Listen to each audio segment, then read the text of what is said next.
일부 아파트에서 택배 차량의 지상 출입을 막아서 촉발된 택배 대란이 요즘도 곳곳에서 벌어지고 있습니다. 정부가 대책을 마련하긴 했지만 사각지대가 많다 보니 근본적인 해결이 어려운 건데요. 더욱 적극적인 중재자 역할이 필요하다는 지적이 나옵니다. 유서연 기자입니다.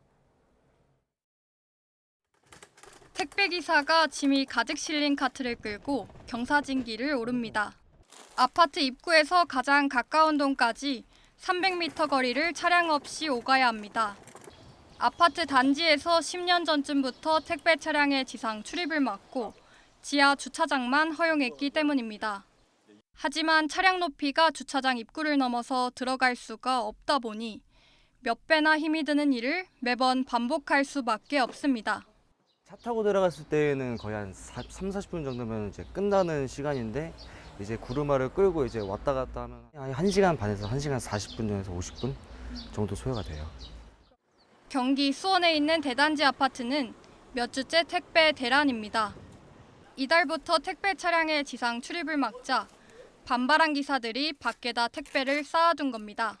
오빠 맨날 이런 식으로 얘기하고 어떻게 알아 이렇게 얘기하면 매년 할 수 있는 방법이 없어요.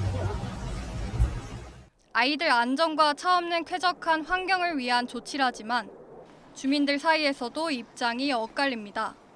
그거에 대해서도 아이들이 뭐 학교에 항상 가 있을 수도 있고 안 가 있을 수 있는 아이들도 있잖아요. 전혀 협상의 여지는 없다. 해결이 좀 잘 됐으면 좋겠고 마음은 있는데 오늘 좀 더 해볼 수 있겠죠?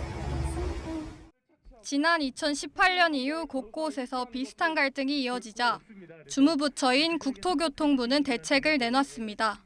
상당수 택배 차량이 들어갈 수 있도록 아파트 지하주차장 높이를 2.7m 이상으로 만들어야 한다는 규정을 마련한 겁니다. 하지만 이전에 설계된 아파트는 적용받지 않아 갈등이 불가피한 상황입니다. 국토부는 현재로선 마땅한 해결책이 없다며 주민들과 택배기사, 업체 측이 협의해야 할 문제라는 입장입니다. 우선 택배사하고 입주민 간의 협의가 우선적으로 필요하다. 이 정도 입장으로 이해해 주시는 게 좋을 것 같아요. 이에 전문가들은 국토부가 보다 적극적으로 나서야 한다고 입을 모읍니다.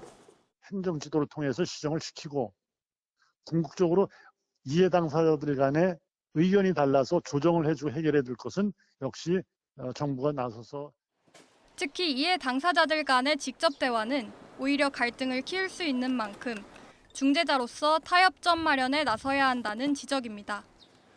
YTN 유서연입니다.